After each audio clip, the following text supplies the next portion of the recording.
fuck Sugar Ray. Rose petals and But dropping. not for you. Not. I'm glad you had a good time because the Sugar Ray that I like got was associated with was from 20. Let me see.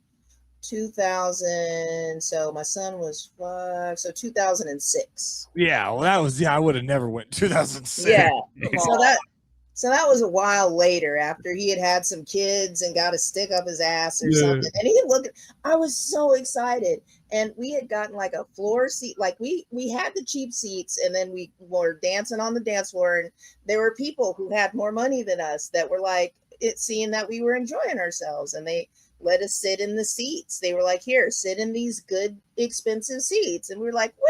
And everybody's high-fiving my kid. It was his first concert and whatnot. And Sugar Ray just messed it all up. And after he yelled at the people for smoking the smoke, he also made one of the security guards make us leave and go back to our regular seats. So I don't like him. But at least like, you had legitimate beef with him. Yeah, if I ever just go up and punch Sugar Ray in the face. By 2006, I didn't like him. So that's fine. But I think he'd already been on reality TV at that point. 97 Sugar Ray was like before neutered Sugar Ray, dude. Yeah. Something happened, and you know what? I forgive you, Sugar Ray. Let me say to our millions of fans, I forgive Sugar Ray. I just needed to vent that, and I'm just letting it go now. He looks like a plastic doll now, so he's scary looking on ETV or whatever he's on. So, oh my goodness! All right, let me get to my list. I could talk about this all day. Well, actually, that's Sugar Ray the rest of the show, but yeah, we can do the whole rest of the show. But I've forgiven him. Let the Lord work. Anywho, so my number one. So I added like 3 more since we've started the show because I forgot how many concerts I've been to. I really do. And then every time like something would remind me of some concerts that I went to. So I'll do my first original one, and then I think I'm just gonna skip people that I've already talked about in our shows, and then just do people that I haven't. So I'd gone to Rob Thomas's concert actually. Hear when he was in Wichita, but he's not going to be this. It's actually the dude that opened for him that made the biggest impression for me. And his name is John Bellion, Bellion.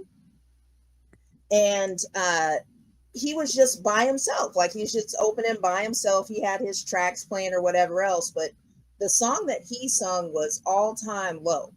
And what happened was all the lights went out. And then it was just a spotlight on him. And then he just starts singing and dancing to this song just by himself on this big stage in the Orpheum. I think it was the Orpheum is where I went and saw Rob Thomas. Yeah. And I was transfixed. Now, this is one of the first concerts that I went to by myself. Because none of my friends wanted to go. I was married at the time. I didn't take my husband because he was just going to make fun of Rob Thomas the whole time because he was like, Rob Thomas. So I just went so I can enjoy myself. But that made a lasting impression on me, even just as an artist. After later on in time, I decided to pursue a music, whatever. It's not a career because if it turns into a career, I'm not going to want to do it anymore. But just being able to be just a singular person on stage and make that much of an impact, like everybody got quiet and just listened to that song. And it's such a good song because he's just talking about how he's gone through all of these different things. He's at an all-time low, but still it just has a lot of hope. And as I love is songs that talk about evolving from bad situations. So that's my number one, John Bellion. Number 2, and I'm not going to do Nickelback because I feel like I've done Nickelback enough, and you guys already know that I love Nickelback and they're the best band in the world, but I'm not going to bring them up at all. Not going to bring them up, not even going to mention them, you know? So my number 2 is going to be Yelawolf. Now, I just saw Yelawolf for the first, Yelawolf. There's that sound coming out. Yeah. I just saw Yelawolf last year, and he was opening for Cypress Hill. Yeah. And that was one of the best damn shows I've ever been to. That was one of the best ones out of all of them. And I've seen Foo Fighters, I've seen Aerosmith, I've seen Journey, I've seen Michael Jackson. But Yelawolf, kill it.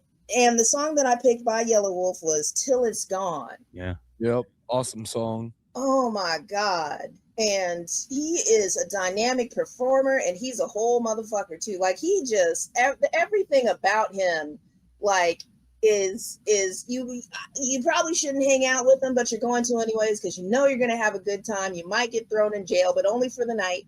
I don't think so much anymore. He's business, a little bit more business orientated nowadays. And he was right in the middle of the MGK Eminem beef, because he was with Eminem and just put out a song with MGK.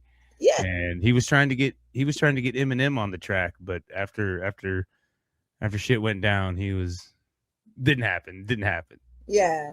He got, from what I remember, he got caught in the middle. But I just, him as a performer, I really do. I think he should have been, like, he should headline a show sometime if he hasn't already. He has plenty. Yeah. And he should be the headliner, honestly, with Cypress Hill at this point. And I'll bet, just like there's a couple concerts that I'm looking at going to, and depending where they go, one is the headliner or the other is, because in certain segments of the country, 311's still huge, and in other, like, obviously Dirty Heads is way bigger. Okay, yeah, that makes sense. So yeah, so that's my number 2 is Yelawolf, Till It's Gone. Number 3, this is one that I just put on while we were talking, because I remember I went to Alabama Shakes, who is not who I'm talking about, actually, which was an amazing concert, but I've already brought them up so much. But this gentleman opened for them. Now, that particular concert was the first concert that I went to where I ate a certain amount of things, and so I was already just like, what is this? This might have been a bad idea. I don't know. We'll just sit down in this seat if the seat quits moving, and then we'll be fine, right? We'll be okay. Do you want a beer? No. Beer makes it so fun. Yeah. No. It mellows it out a little bit. You don't even feel them. Water so bad. I don't even notice them. I need them just to calm the. No, I was gone. We didn't eat a little bit. I understand. No, I promise. I've been there. Oh yeah. So it was an experience, and the experience got, I don't want to say it got worse. But it went somewhere when Father John Misty came on. Now, I've never in my life heard of Father John Misty. Never in my life. This man has so much childhood trauma, but also the way that he speaks on it, and the way that he, like, just kind of incorporates his childhood trauma and associates it with the trauma of the world, and then just gets into the debauchery of religion and the government so subtly, and then he'll just say something completely silly, like he didn't just do all that. And like, I'm sitting here watching, I'm like, I was just sitting in the seat like, what is happening? And the song that I picked by Father John Misty is, I didn't get a chance to actually look up the actual title, but it's Jesus Christ Girl. I think it's called something different, but he goes, Jesus Christ Girl. It has something to do with Hollywood. Anyways, we'll look it up. We'll get you the right name for it. Anybody who's listened to him knows that song, because that's one of his most popular songs. Yeah. And it completely blew my mind. Like, he's one of my favorite artists now. He just had an album come out the end of last year that is just amazing. His spin on life is so trippy. It's so trippy and real and scary and amazing, and I love him. So that's my number 3. Number 4 is Coach changed his name. Huh? Coach changed his name there to childhood trauma. Mine is definitely adult self-inflicted trauma for me. Well, Oh, you should. my adult life's been pretty great. My child life is a whole movie. Oh man, and yeah, it's a lot. It's a lot for a lot of people. You have to have your freaking superhero moment. You have to have your kryptonite moment to where it's just like, oh man, maybe I'm not Superman. No, just kidding, I am. Number 4, Everclear. Um, who was at that concert with Sugar Ray, by the way. But we're not talking about that concert. We're talking about when they were at Riverfest last year. That's the Everclear that I'm talking about, because I wasn't angry, and I'm not angry, and I've forgiven him, and I'm just gonna let it go.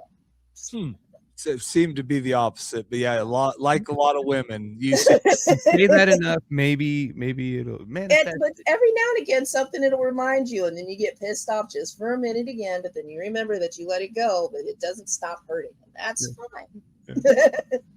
Anyways, Everclear was at the Riverfest, and like Art's voice isn't as dynamic as it used to be, and I guess he got the cancer. He got the throat cancer, so he was sitting there explaining why his voice wasn't as powerful as it was when we were listening to him in childhood. And then I realized that he had still pushed through all of this and continued to rock and roll, even though he'd almost died and doesn't even have a voice. That was incredible to me.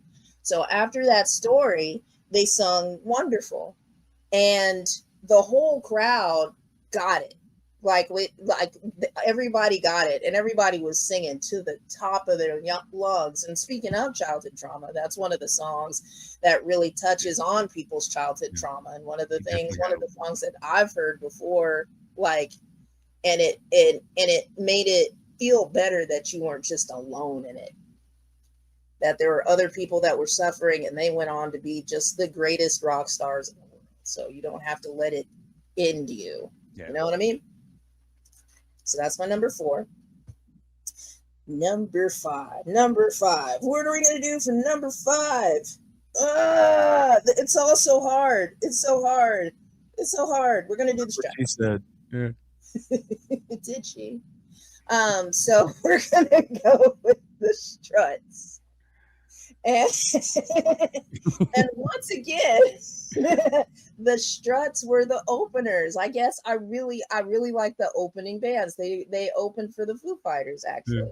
Yeah. Ooh, see, that's still one of those places. I think if you go different places, to me now the Struts are bigger than the Foo Fighters, but no. Oh yeah. And I went to go see them at their own concert at the Temple Live. And if you've ever been to Temple Live in Wichita, Kansas, which it's closed now, which is super sad, you know that when there's a bunch of people and they start jumping up and down, it feels like the floor is going to cave in and everybody's going to die, you know?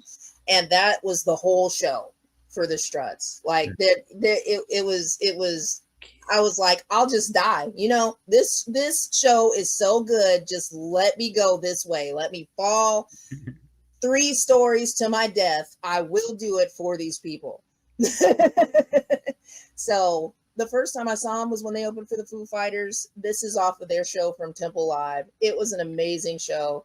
I had so much fun. Like I had so much fun. And the song that I picked is Kiss This. Yeah. Because do it. Like, what are you like, you know? Kiss this goodbye. Yeah, don't fuck with me. Just go away. Just go away. Nobody has time for that at all. So that's my number 5. Good list.